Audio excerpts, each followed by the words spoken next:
YouTube! You've obviously clicked on this video because you want to see me fall over. So here's the clip now.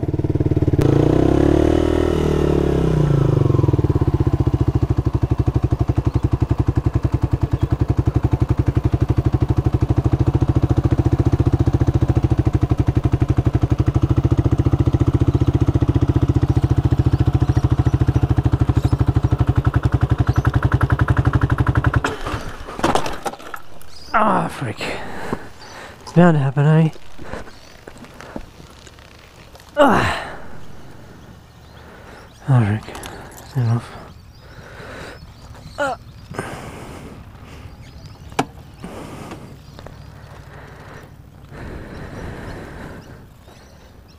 Huh. It was good. Alright, so I'll cut the video there, because I have obviously since reviewed the video and can explain the damage a bit further than I did after actually causing it. Alright, so a more thorough damage report. We have a scratch on the exhaust. Doesn't seem to be dented at all, just a scratch there, and yeah, no other damage other than here, which I didn't notice. This is what I'm talking about. I didn't even notice it yesterday when it crashed, and I've come back and here it is, still here, the feeler from the peg, which might be able to screw back in, and then you pretend that no one ever knows about it. No one will ever know. Maybe. Yep, here we go. No one will ever know. Alright, so whoever buys this, that is not broken. No, it's broken. It's broken. This part goes around the back there. I'll keep it for fun. Alright, what else is there? There's absolutely no damage on the fairings. No damage on the rear here. No damage on the wheels. So just there, snapped off that. Although it's there, but it's very loose. So it's good that it fits back in. Scratch on the bar end, and the brake lever is bent, which I didn't even notice, and even now, yeah, you'd ride around, you don't even notice it, so nothing to worry about. And the indicator is now loose. It has a bit of a scratch there. It's obviously been pushed up. It's just a bit loose. It's not, yeah, and a bit of scratch there. So if someone comes along and goes, "Ah, nothing wrong with it." Right, and of course the mirror also hit the ground, which had just pushed the mirror in a bit and scratched it.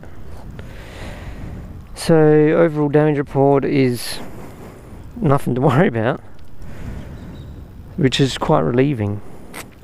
You know, so you have a crash. I mean, you worry about having a crash, and then you have a crash. You know, you worry. You're a learner, right? So you worry about tipping it over. You know, you have to, as you're a learner, you have to do all this slow crap, all these slow manoeuvres. So yeah, loose here, look. Right, compared to the other side. Not loose. Anyway, so I'm really relieved to have tipped it over, because now I don't have to worry about tipping it over, you know, because you've done it. You know, it's no big deal. It was really no big deal. You know, no damage. No worryable damage, you know. Where you think, oh, there'll be damage. And I don't want to tip it over, you know, but yeah, it's all good. And as for gear, not that it matters, just tipping it over. Obviously you always wear full gear. I've got knee pads. I've got hip pads in my hips here, in the pants.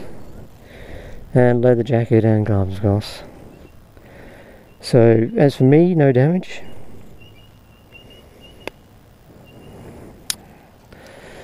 Yeah. But after I crashed, I got riding around and thought, how did I crash and why did I do it? Because I'm always looking to learn from mistakes. And I found that when the engine chokes, I obviously need to pull the clutch in a bit more. And probably even give it more throttle even. Pull the clutch in slightly more. And it will stop choking. Which I didn't really know. I thought, oh, it's fine, choke it around and do U-turns, and I had been doing that for ages.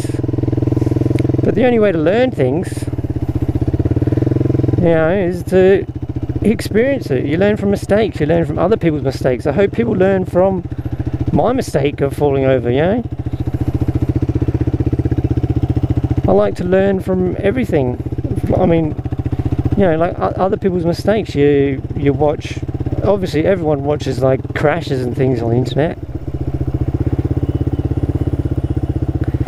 and you know, why do you watch it? At least I know I watch it so I can learn somewhat from other people's mistakes. And so that's probably why you're watching this. You're like, let's learn from this guy's mistakes, you know, see what the hell he did wrong.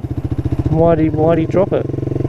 Oh, so I wanted to talk about contributing factors to dropping it, which are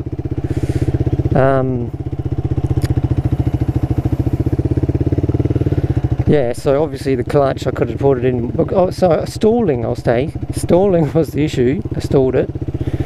The other issue I had was motorcycle boots, because they got a massive heel on them, and you think, oh, so I'll just take my foot off, but you know, but you try and move it forwards, and you can't move your foot forwards because there's a massive heel there.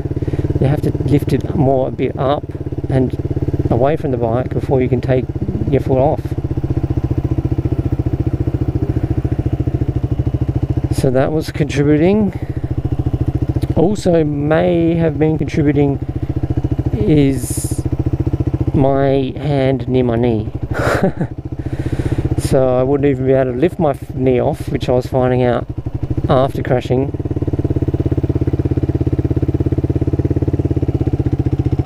I was trying to figure out why can't I turn right? Why couldn't I turn right that day?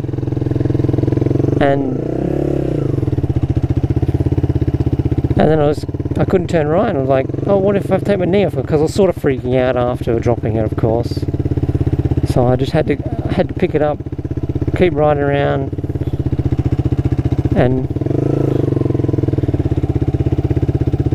and keep practicing. Because you don't stop there after you crash. You know, you pick it up and you try again. You figure out what the hell happened.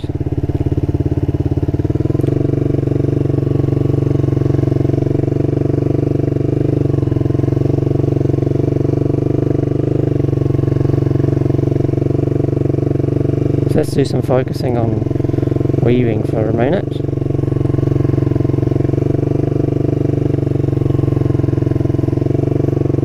Oh man, I'm almost freaked out.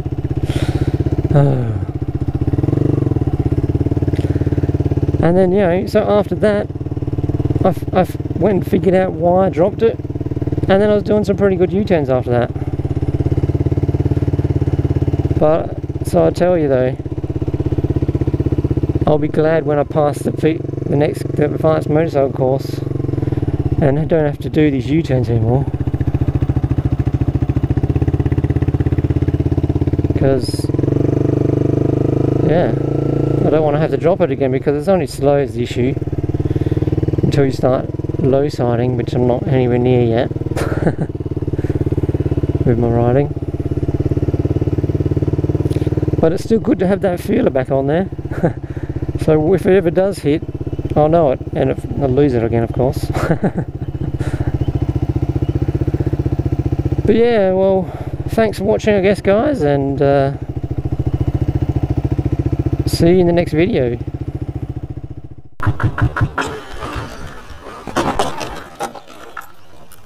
Ah, freak. Bound to happen, eh?